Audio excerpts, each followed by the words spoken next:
If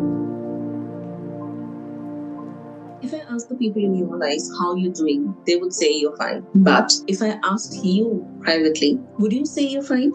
You can begin to notice that look you give in the mirror sometimes. That specific moment where you lock eyes with yourself and start to wonder, when did I become this version of me? And because nothing dramatic has gone wrong, you keep telling yourself, this is just what adulthood is. This is what responsibility feels like. So, man up! If you found yourself instinctively nodding along, just now you already know what I am about to share matters. So, stay with me till the end because this is not midlife crisis. This is about being stuck in a loop, like driving with the handbrake half on, and you're ready to discover why smart, driven men keep hitting this same ball and how to break through it and reclaim your peace without disrupting everything you have built. Before we go further, allow yourself to hear this clearly. You are not the only man who feels this way, and no, you're not imagining it. Hi, I'm Sonia. I have spent 14 years in corporate leadership inside environments where pressure never stops. I understand what it means to carry decisions, expectations, and people and still show up the next day like nothing touched you. I am a certified life coach, NLP practitioner, and trained in rapid transformation neuro coaching approaches. But let's just forget the title right now. Here is what I actually do. I work with men who are excellent at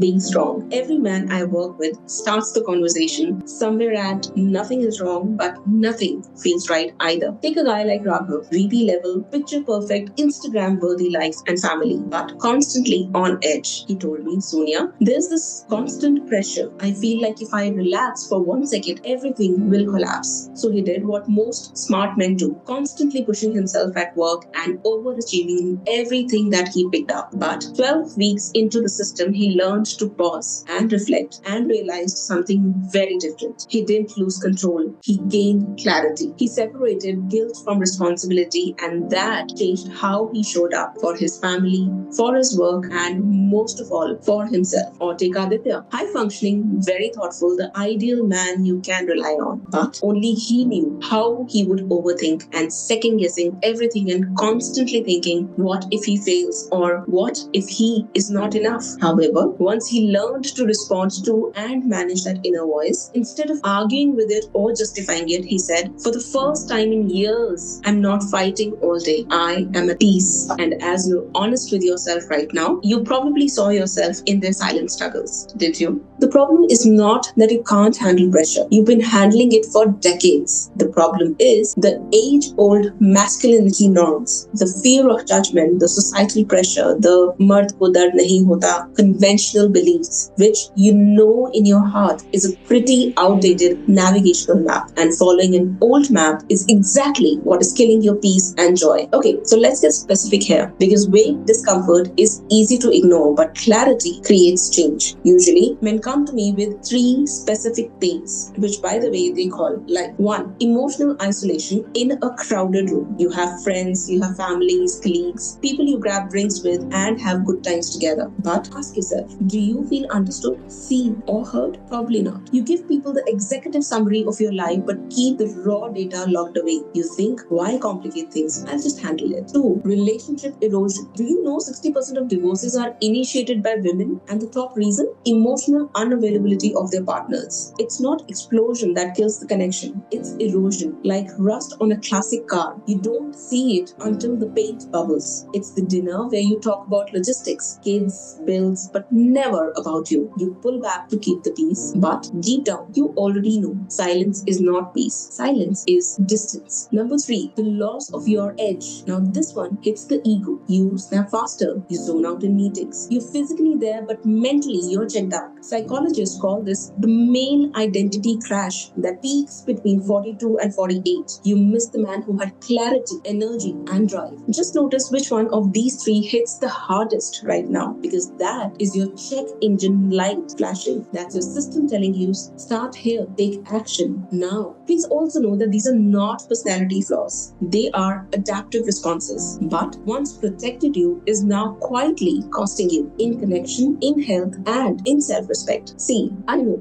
You are a problem solver. You fix things for a living. So you tried to fix this as well. You read books, listened to the podcast, watched reels, saved posts that make sense. You asked ChatGPT, how do I balance expectations from family with my own goals? Or at some point, perhaps, tried talking to friends as well. But those conversations stay careful, edited. Some withdraw. Work, dreams, routine. But here's the truth. Reading gives language, not release. Talking gives relief, not structure.